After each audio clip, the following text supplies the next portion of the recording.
Bonjour tout le monde, coucou la famille. Cette nuit, j'ai rêvé que j'étais dans un parc à jeux. Ouais, je sais, vous en avez rien à foutre, hein, vous vous dites, qu'est-ce que c'est que ce glandu qui raconte ses rêves? Mais je m'en fous, hein. J'ai envie de raconter un rêve, je raconte un rêve, c'est tout. Donc cette nuit, j'ai rêvé que j'étais dans un parc à jeux, donc avec un pote à moi.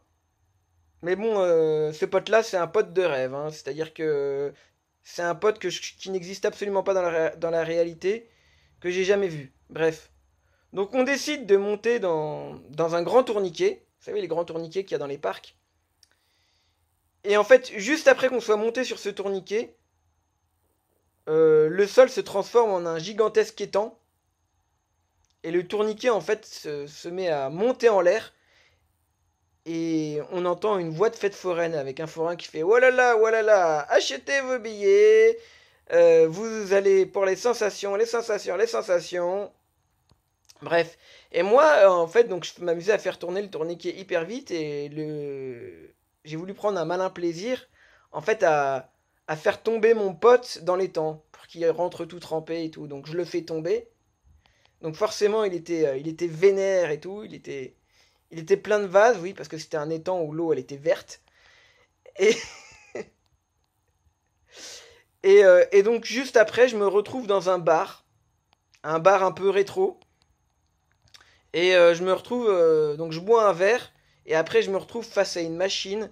Vous savez, les machines qu'il y avait dans les années 80-90, ces machines tu mettais un gobelet dedans pour pouvoir gagner quelques centimes. C'était des machines qui étaient installées là pour éviter que les gens y jettent les gobelets ou les canettes par terre. Enfin, c'était un truc soi-disant écologique. Bon, ça par contre, ça existait vraiment, hein. Mais dans mon rêve, il y avait cette machine, et voilà, moi quand j'étais petit, je sais que je m'amusais à faire les poubelles pour prendre des canettes et ensuite les mettre dans le trou où ils mettent les gobelets, juste pour faire tomber des centimes. Et donc voilà, donc dans mon rêve, à un moment donné, je commence à gagner le jackpot, un jackpot de centimes. Donc je ramasse toutes les pièces, je remplis mes poches. J'avais mes poches qui étaient blindées de pièces, de petites pièces jaunes, des pièces de 10 centimes à peu près. Que des pièces de 10 centimes dans la poche droite et dans la poche gauche. Et puis j'en mettais dans les poches de mon manteau, etc.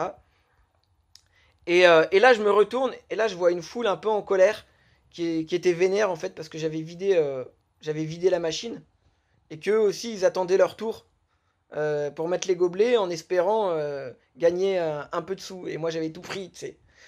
Et, euh, et donc, voilà. Qu'est-ce que je voulais dire? Oui, juste après, je vois une pub de Cire de Belgique, hein, qui faisait un espèce de tuto comment fabriquer du carburant avec son huile de friture. Ouais, je vous l'accorde, c'est un peu chelou, hein. Ouais, quoique ça m'étonne pas, hein, ça m'étonne pas de lui, hein. Mais de toute façon, tout est possible. De toute façon, c'est mon rêve, c'est moi qui raconte, c'est mon rêve, je fais ce que je veux. Voilà.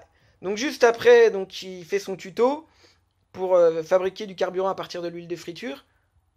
Et après, bah voilà, je me retrouve dans ma voiture, je suis en panne et tout, et donc il faut quelqu'un pour me pousser. Alors je me dis, bah voilà, y a peut-être quelqu'un qui va m'aider. Et donc là, je vois le sieur de Belgique avec une corde qui est en train qui est en train de tirer qui est en train de tirer ma voiture.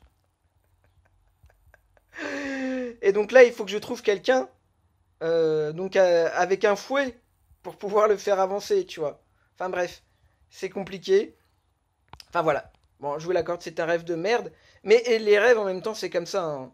Donc, euh, donc moi, je vous dis à demain pour un prochain rêve. Je sais pas si je vais rêver demain. Mais voilà, pour encore plus de conneries. Voilà. Donc c'était un rêve d'Alexis Duro. Voilà. Bisous!